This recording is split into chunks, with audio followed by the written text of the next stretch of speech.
কিছু বলবে না। এই যে গঙ্গার ট্যাংরা মাছ মাছ দিয়ে নুন হলুদ মাখিয়ে নিয়েছি, আলু পটল কেটে নিয়েছি, দিয়ে এবার ঝোল হবে। ট্যাংরা মাছ দিয়ে আলু পটল দিয়ে ঝোল। গঙ্গার ট্যাংরা মাছ এখন ভাজা হচ্ছে। এই মাছগুলো সব আমরা ভেজে নেব। সমস্ত মাছগুলো যে ভাজা হয়ে গেছে, দেখতে পাচ্ছেন পুরো লাল লাল করে ভাজা হয়েছে।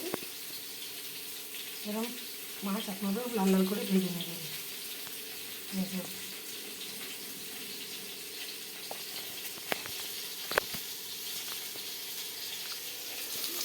এদিকে আলু পটল ভাজা বসিয়ে দিয়েছি। আলু পটলটাও ভেজে নেবো লাল লাল করে, তারপর তরকারিটা বসাবো। পটলটা ভাজা হয়ে এই যে আলু পটলটা ভাজা হয়ে গেছে। আমি কড়াতে তেল দিয়েছি, একটু কালো জিরে ফোড়ন দিয়েছি, দিয়ে ওই যে মশলাটা ঢেলে দেবো। মশলাটা ঢেলে দিচ্ছি, এবার নাড়িয়ে নেবো।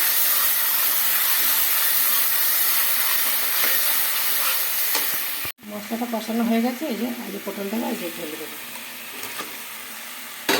দিয়ে ভালো করে কষিয়ে জল ঢেলে দেবো।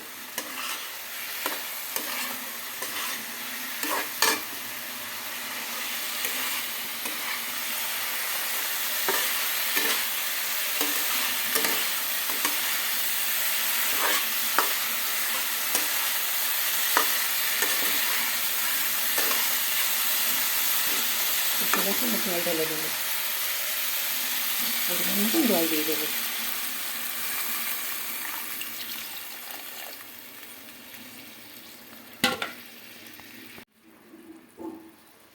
ঝোলটা আমার ফুটে গেছে। এবার এই যে ধনে পাতাগুলো দিয়ে দেবো, যে কেটে ভালো করে ধুয়ে নিয়েছি। এবার একটু নাড়িয়ে দেবো।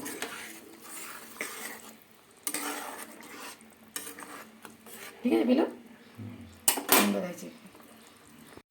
ঝোলটা হয়ে গেছে, মাছগুলো আমরা দিয়ে দিয়েছি। এবার একটু ভালো করে নাড়িয়ে চাড়িয়ে দেবো।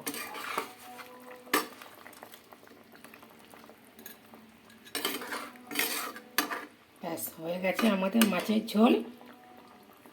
তা কীরকম লাগলো আপনাদের আমাদের ভিডিওটা অবশ্যই লাইক শেয়ার, আর যদি নতুন বন্ধু হয়ে থাকেন তাহলে আমাদের পাশে দাঁড়াবেন, একটা সাবস্ক্রাইব অবশ্যই করে দেবেন। মাছের ঝোল আমাদের রেডি। আলু পটল দিয়ে গঙ্গার ট্যাংরা মাছ, সঙ্গে একটু ধনেপাতা দিয়েছিলাম। পুরো রেডি হয়ে গেছে, খেতে অসাধারণ হয়।